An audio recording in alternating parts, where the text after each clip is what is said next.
Welcome back to my channel. There are moments in the SisterWives universe that don't just sting. They reshape the entire landscape. And this one cracked the ground beneath the Brown family forever. We all witnessed it. We all felt the temperature in the room drop. That moment when Kody Brown stared directly into the eyes of his own son, Garrison, and spoke with a coldness normally reserved for strangers or enemies. A sentence so brutal, so emotionally barren. It sliced through 3 decades of family history as if it meant nothing. We watched him scream at Janelle, the woman who stood beside him through poverty, sickness, cross-country moves, and every delusion he sold as a vision. We saw the rage, the finger-pointing, the obsession with loyalty that sounded more like a dictator begging for worship than a father asking for respect. And, of course, the infamous fights with Gabriel. A son in tears, begging for love. A father too consumed with control and image to hear any of it. These moments became the headlines, the meme clips, the shockwaves that marked the public fall of the Brown Empire. But those were just the fireworks. The real implosion, the primal fracture, was silent. A cold war buried beneath the noise. A psychological battle that began long before the cameras captured Kody's meltdowns, long before the pandemic, and long before Robin entered the picture. And that war was never with Garrison. Never with Gabriel. Never with Paydon. It was with the one son Kody could never intimidate. The one son who never bowed, never cowered, never sought his approval. Logan Brown. The only child Kody never screamed at. And not because Logan was the good son. Not because he was the eldest. And certainly not because Kody respected him. The truth is far more explosive. Logan is the one person Kody is genuinely afraid of. Because Logan possesses the one thing Kody has spent his entire adult life pretending to have. Real authority. Real leadership. Real presence. Real respect. And that terrifies him. This, right here, is the story the show never dared to tell. The story buried beneath a decade of staged family meetings and empty patriarch speeches.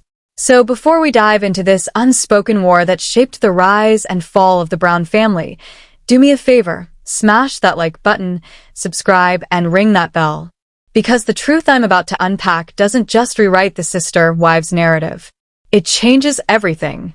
The myth of recent conflict. The public believes the wars with the older boys began during COVID. That the tension came from rules, from restrictions, from Kody's obsession with protecting Robin's household like a sacred temple while ignoring the others. But that's not the origin. That was the eruption, not the pressure. The pressure began years earlier, in a quiet, psychological duel between a father desperate to be seen as a king and a son who naturally carried the presence of one. This wasn't a rivalry. It was a dethroning. A son who never wanted the crown and a father who couldn't bear the fact that the crown fit the boy better than it ever fit him. Kody, the performer king Kody Brown, built his entire identity on image and theatrics. The long hair symbolic. The sports cars symbolic. The manic energy, the flashy smiles, the dramatic speeches symbolic. Everything about him screams, "Look at me. I'm in control. I'm the leader. I'm the man of this family." But here's the uncomfortable truth. Men who truly hold power don't need to announce it every 5 minutes. Real power is quiet, stable, unshakable. Real power looks like Logan. The rise of Logan, the true center of the family. Go back to the earliest seasons. Watch the old footage again, but this time, watch the background. While Kody delivers long-winded monologues about family unity, Logan is behind him packing boxes, managing kids, solving problems, holding the family together with a calm, competent presence far beyond his years. When a toddler scraped a knee, they didn't run to Kody. They didn't even always run to one of the moms. They ran to Logan. When there was drama, chaos, or confusion, the wives would look to Logan, not Kody. Not for permission. For grounding. A silent, instinctive question. Is this actually doable? Can we get through this? Is your father completely out of his mind, or? And every time, Logan was the one who rolled up his sleeves, figured it out, and carried the burden his father abandoned. The true power structure, here's the truth the cameras accidentally revealed. Kody held the title. Logan held the trust. One was a patriarch on paper. The other was a patriarch in practice. And for a man with an ego as fragile as Kody's, this wasn't just threatening. This was treason. Kody didn't see a helpful son. He saw a rival. A superior. A living, breathing reminder of everything he was supposed to be, but never was. The heir Kody wanted wasn't the heir he got. The son Kody wanted to shape in his own image, became a better man entirely on his own. And that was the beginning of the end. He didn't see a son standing beside him. He saw a rival. A quiet usurper inside his own household, collecting the admiration and respect Kody believed belonged solely to him. This was never a normal father-son relationship. It was a subtle, ongoing clash of leadership styles that revealed the heart of Kody's deepest insecurities. Kody's version of leadership has always been rooted in theatrics, big speeches, emotional outbursts, and dramatic declarations meant to reshape reality through sheer force of personality. In his mind, authority is something you announce loudly and repeatedly. But Logan's leadership couldn't have been more different. Logan leads through action, not volume. He observes, evaluates, and steps in where needed, quietly accomplishing what others only talk about. He never tries to be the center of attention because his work speaks loudly enough on its own. This contrast ignited a slow, steady jealousy in Kody, one that simmered quietly for years. Because with every passing season, it became clearer that he was raising a young man who, in every practical way, was simply better at leading than he was. Kody had a shout to be noticed. The prince earned loyalty with a single steady glance. And according to insider conversations with crew members who filmed the Browns during the Lehigh and early Las Vegas years, the dynamic behind the scenes was even more revealing. One crew member described a consistent pattern during the family's chaotic move from Utah. Kody, they explained, was a tornado of nerves, constantly pacing, barking contradictory instructions, glued to his phone, and more interested in the big-picture storyline for the cameras than the actual logistics. Logan, still just a high schooler, quietly built the entire master packing system. He created the spreadsheets. He assigned tasks to siblings. He organized boxes by household and by room. He coordinated the impossible job of merging 3 separate homes into a single moving truck with calm, rational precision. Whenever the moms became overwhelmed by Kody's frantic energy, one of them inevitably said the same thing. Go ask Logan. He'll know what to do. It didn't happen once. It happened constantly.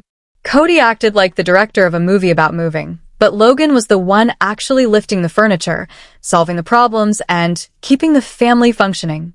And with every moment of this unspoken transfer of authority, Kody's resentment deepened.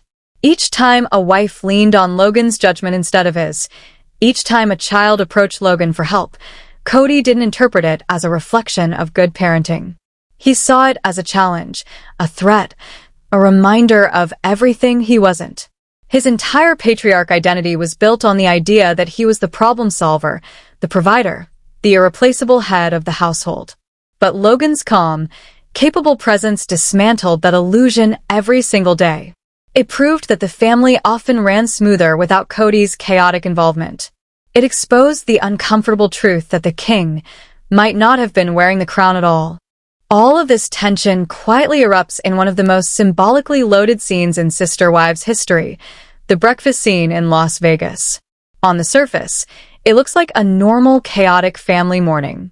But when you really examine the body language and rhythm of the moment, it becomes a perfect display of a leader losing his place and the heir stepping naturally into the role. Kody is frantic, darting around the kitchen in a blur of noise and disorganization. He tries to cook, but only creates confusion. He's loud, unfocused, and operating from a place of panic. His behavior isn't that of a calm provider. It's the performance of one, staged for the cameras and falling apart in real time. Logan, meanwhile, stands at the stove with the calm confidence of someone who knows exactly what needs to be done. He cooks for the entire group without fuss or fanfare. He moves with purpose, efficiency, and ease. The younger children gather around him instinctively. The wives work alongside him, following his pace, aligning themselves naturally in his orbit. And visually, the message is unmistakable. Kody plays the part of the court jester, loud, erratic, always performing, while Logan stands quietly at the center of the room, embodying the very role Kody believes belongs to him, the true head of the household, the one making sure every plate is full and every child is taken care of. The camera captures everything. And in that brief, ordinary breakfast moment, the illusion shatters. The real leader of the Brown family is not the man with 4 wives and a mountain of self-appointed authority. It's the 18-year-old at the stove, flipping pancakes without a hint of theatrics. This scene marks the turning point in Kody's internal unraveling, the moment when his jealousy stops being subtle and becomes visible to anyone who knows what to look for. Because what Kody is witnessing is the nightmare he never wanted to confront. His son effortlessly living the ideal Kody has spent years trying and failing to project. Logan doesn't need cameras to feel important. He doesn't need dramatic speeches about sacrifice or endless reminders of what he provides. His worth is stamped directly into everything he does, and everyone around him knows it. For a man whose entire identity depends on being seen, heard, admired, and validated, Logan's quiet integrity isn't just admirable, it's lethal. It's the kind of strength Kody can't imitate, can't perform, can't fake. It's the kind of strength he will never possess. And so the silent war begins. Kody can't attack Logan openly. What would he even criticize? That his son is too dependable? Too competent? Too adored? Any attempt to diminish Logan only highlights Kody's own shortcomings. And so Kody turns his resentment inward, letting it harden into a cold, rigid bitterness he could never express out loud. He waits for a moment that will never come, for the heir to finally meet the king. But the prince never falters, never asks, never reaches out. This is where the second act of their hidden tragedy begins. Logan's quiet but definitive rejection, not just of Kody's authority, but of Kody's entire world. The structure of the Brown family's belief system, rooted in fundamentalist Mormon polygamy, is inherently hierarchical. It is a pyramid, with the patriarch standing at the top, the wives below him, and the children stacked beneath, ranked not by title but by age, responsibility, and who carries the legacy. In that system, the firstborn son holds a revered position. He is the crown prince, the future head of a sprawling family, the assumed participant in the same polygamous principle, the child who will inherit the weight of the patriarchal crown. To Kody Brown, a man obsessed with legacy, image, and eternal validation, Logan wasn't simply a child. He was his proof of success, his living monument, the tangible evidence that Kody's chosen lifestyle was righteous and working. Logan was supposed to be the upgraded model, Kody 2.0, smarter, steadier, more capable, but ultimately a reflection of everything Kody believed himself to be.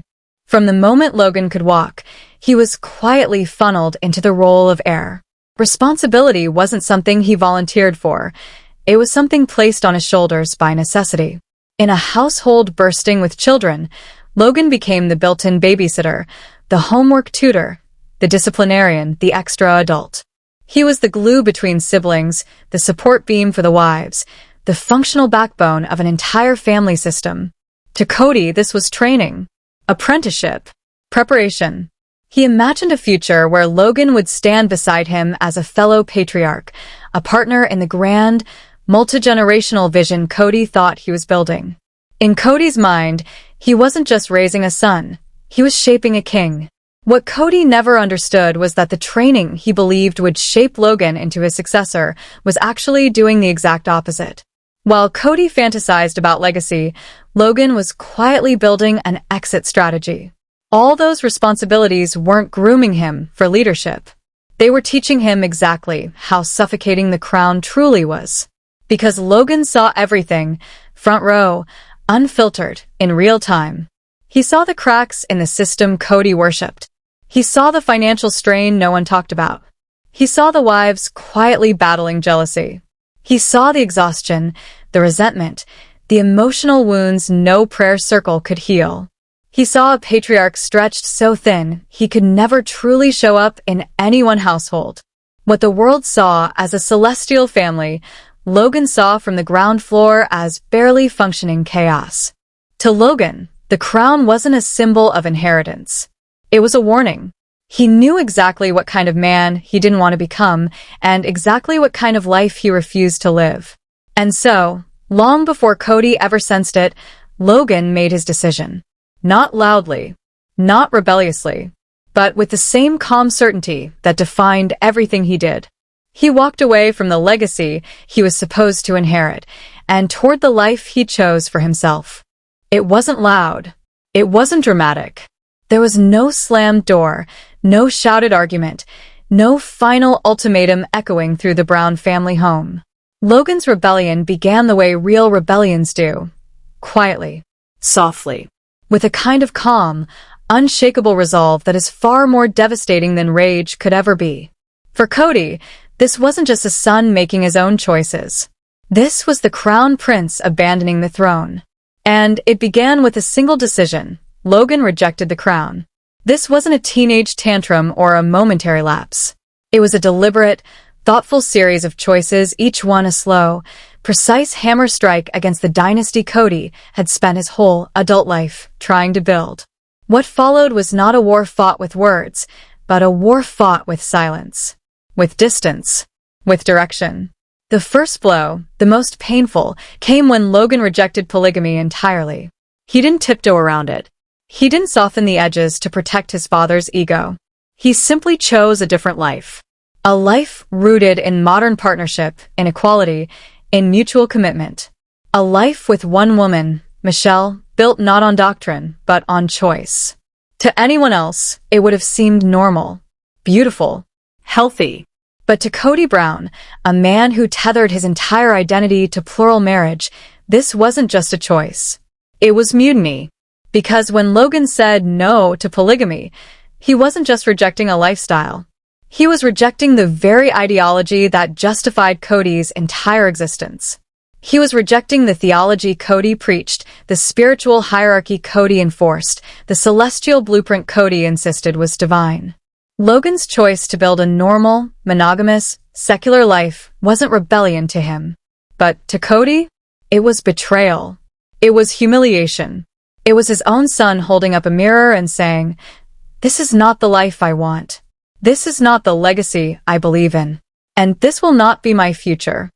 Behind the scenes, an exclusive theory, one whispered within the family and echoed by insiders for years, suggests a pivotal moment happened during Logan's college years. A moment that was never filmed. A moment that changed everything. According to the theory, Kody made one last desperate attempt to pull his son back into orbit. Not necessarily demanding polygamy, but begging him to stay in the faith. To stay loyal. To stay under the spiritual umbrella that Kody needed for his identity to remain intact. But Logan didn't bend. He didn't break. And he didn't return. That quiet no would become the deepest fissure in their relationship, the moment the Cold War between father and son truly began. Kody would have framed it as a matter of eternal salvation, of family honor, of the sacred duty he believed was etched into the very blood of his children. But Logan, calm, measured, and resolute in a way that made him impossible to shake, simply said no. Not in anger, not in defiance, but with quiet, unshakable certainty. He explained, in words that carried both respect and conviction, that he loved his family, but he did not share their beliefs, and he would chart his own path. There were no theatrics, no shouting matches, no dramatic exits. Just a clear, unassailable line drawn in the sand.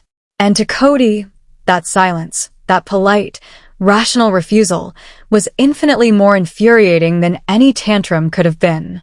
It was airtight, unarguable, immune to manipulation. The conversation, the one no camera caught, became the very ground zero of the silent war. It was in that quiet moment that Kody realized a devastating truth. He had no power over his son. The prince had not only rejected the crown, he had implicitly condemned the king himself, declaring the entire dynasty, every carefully constructed illusion of authority and legacy, a fool's errand. From that moment, Kody no longer saw Logan as a son, his heir, his living testament to a life well lived. He saw him as a traitor, a quiet saboteur. Every interaction thereafter was tinged with a chilling distance. The love that had once been warm and protective curdled into something colder, a carefully maintained politeness that barely disguised the resentment simmering beneath. The war was no longer about winning Logan back. It was about punishing him through absence, a deliberate withholding of affection and engagement. The king had been spurned, and his response was a strategic retreat into emotional exile. The aftermath of a narcissistic injury is never loud. It is quiet, devastating, and permanent. Once Kody understood that his golden child would not walk the path he envisioned, that the heir would not uphold the faith, the lifestyle, the empire Kody built, the dynamic shifted irrevocably. The feud transformed from tense rivalry into a frozen battlefield of deliberate non-engagement. Logan didn't need to fight. He simply withdrew, a masterclass in subtle strategy. He created boundaries so absolute that Kody could not breach them, no matter his bluster. The ultimate checkmate against a narcissist is indifference, and Logan executed it flawlessly. He offered no reaction. No validation. No vulnerability to exploit. Just a calm, impenetrable wall of peace. Kody was left irrelevant, a distant speck in the universe of the very son he had once envisioned as his successor. And this absence was not contained to private life. It echoed loudly across the digital universe. Scroll through the weddings, holidays, and milestone celebrations of Logan's adult life, and Kody is missing. At Logan and Michelle's wedding, a radiant celebration of love and commitment, the photographs tell the story in vivid clarity. Janelle beams with maternal pride. Christine smiles warmly, a beloved aunt embracing the moment. Logan's siblings, the OG-13, are gathered around, their joy genuine, their bond strong. But Kody? If he appears at all, it is as a peripheral figure, lost in the background, an observer to a life he once imagined controlling.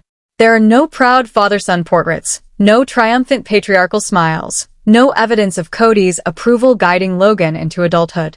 The visual narrative is undeniable.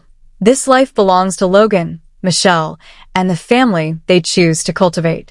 Kody is a guest in a world he cannot command. This absence is not an anomaly, it is a pattern. Social media chronicles the gatherings of the Brown children, birthdays, vacations, casual weekends. Logan, Hunter, Garrison, and Gabriel form a united front. Their bond is clear, strong, and independent of Kody's influence. And the man who should be at the center, the architect of this family, the patriarch? He is invisible. Kody's presence, once essential, has been systematically erased, replaced by the leadership of a son who learned long ago that survival means self-preservation. Logan didn't just step away. He quietly built an alternative system, a family within a family, where emotional security, respect, and genuine connection take precedence over fear, obligation, and narcissistic manipulation. The blueprint Logan established became a guide for his brothers. As they grew, they watched, learned, and eventually followed suit. Logan taught them how to engage without surrendering, how to set boundaries without guilt, how to assert independence without destroying family ties. The so-called boys' clique was born, a coalition of self-preservation and quiet defiance, bound not by rebellion for rebellion's sake, but by shared experience and the guidance of a brother who had already mastered the art of emotional survival. Logan is their leader, not by coercion, but by earned trust. He is the center of gravity, the axis around which the family now spins. Meanwhile, Kody retains the title of patriarch only in name.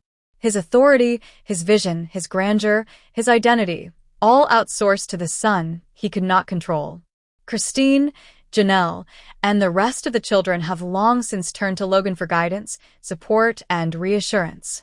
The battles, the emotional labor, the very act of holding the family together, they now rest on the shoulders of the son Kody tried to shape, the son who refused the crown. The final irony of this saga is almost Shakespearean. Kody feared replacement. He feared usurpation. And in trying to enforce his will, to bend his son into a version of himself, he inadvertently created the rival he dreaded most. He didn't lose Logan to the outside world. He lost him to his own ego. And in the process, Logan became the man Kody could only pretend to be: steady, respected, compassionate, and undeniably in command, not through bluster, not through proclamation, but through quiet, earned authority. The silent war ended years ago. The aftermath we see today is simply the echo of that victory. Logan Brown, the true patriarch, the anchor, and the guide, standing calm and unshakable at the center of the Brown family, while Kody watches from the periphery, defeated not by force, but by the quiet brilliance of his own son.